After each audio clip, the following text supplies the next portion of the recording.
Yes, yes, yes, I know what everyone's gonna say. It's only Wolves, they've lost 100 games in a row now, but can we normalise celebrating stuff that actually deserves praise instead of being a bunch of miserable bastards? If you're fed up with all the other fan channels being absolutely miserable and finding new ways to complain, take a breath of fresh air, because I am going to be 100% positive in this video, so come at me. Here's what I'm going to break down. United's movement off the ball and how it should or will improve the attack. Why you should be Amorim in, and my prediction for Diogo Dalot's future. So for the first part of the video, the movement off the ball. I commented on this in the last game after noticing Man United were far more active off the ball than usual. Maybe it's just something I'm noticing, I don't know about you guys, but it's something that I definitely noticed more against Wolves as well. The movement from the attackers is so much more direct and meaningful than what we've seen before. For example, the goals for Mbeumo and Mount showcase great off the ball movement. Firstly from Dalot for the Mbeumo goal, as he runs past his markers, gets through the defence, and puts in a decent cross. And then again, another example is the goal from Mount, as he makes the run from deep to beat the offside trap to score himself. These types of off the ball runs have been seriously lacking under Amorim. I even remember in one video saying that there's just not enough runs off the ball. But I feel it's another layer of the Amorim tactical system, as he continues to unlock new traits for the team. This can be down to a number of things. For example, the players understanding the system now more than ever, an adaptation to opposition tactics, or the players now gaining more chemistry between each other to make themselves able to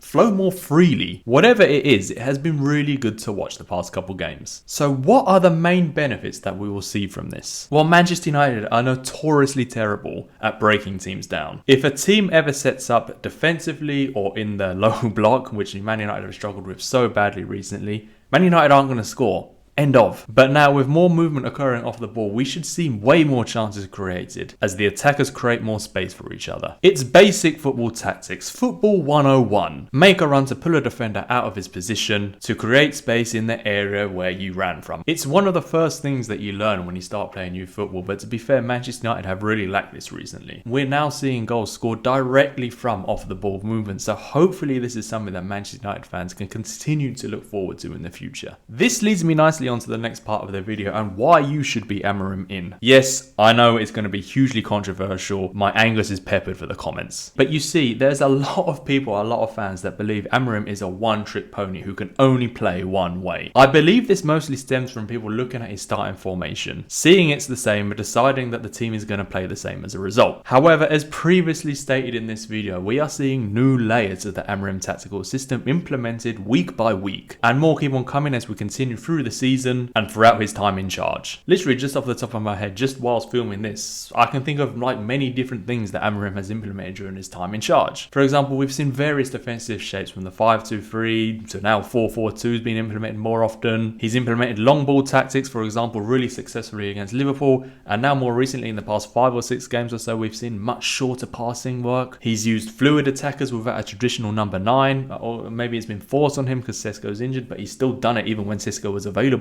He's now adding a lot more off the ball movement. The list goes on, and I genuinely can't see why some fans can't see it and truly believe that he's just playing the same way over and over again. There have been so many changes. Open your eyes, boys and girls. We're seeing Amorim progress his tactics and the Manchester United team. United are now sitting in 6th place and only 1 point away from Champions League football. If you can't see the progression from last season, I beg you to, I don't know, go to Specsavers or something. This is the same team, the same manager who finished 15th last season, and yeah, I know he is to blame for finishing 15th last season, I accept that, but the progression, the improvement, it's so bloody obvious. And whilst I'm at it, all this bollocks about him not using youth players is completely wrong. He's literally started heaven in the last 2 games when there's more senior players available. Mbeumo may not be getting the playing time that you so wish for, but let's be honest, if you think he should be starting over Bruno, you are an idiot. Bruno has been outstanding this season. He has taken the CM role and made it his own. We see him on the ball way more often now than we did before. He makes the game tick, he makes the team tick. He is crucial to Manchester United right now, and unfortunately Mbeumo cannot replace him, and he can't play the Casemiro role. He's not as good as Cunha and Mbeumo in the attacking midfielder role. Probably not as good as Mount. He's definitely not in as good form as Mount. So where does he go? He's got to wait for his time. And in my opinion, Amorim is also quietly improving some of the individual players in the team, which leads me on to the last part of this video, and it's Diogo Dalot. I basically just want to put this out there into the universe for anyone watching these videos. But I first noticed a big improvement in him in the Crystal Palace game. He then scores against West Ham and gets a good assist against Wolves. 3 very good performances in a row. I honestly think we're going to see a turn in the opinions of the fan base regarding Dalot, as fans will start seeing him getting back to his best. I think his role has slightly changed in the team a little bit more now.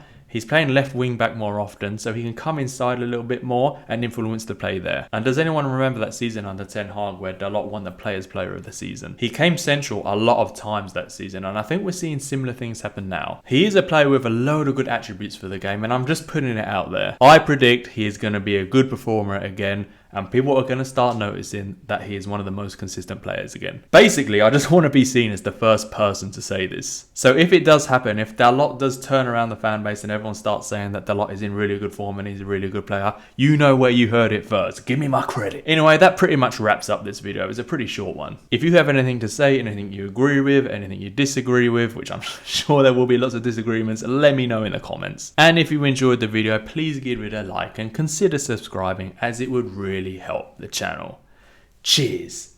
Champions League soon come.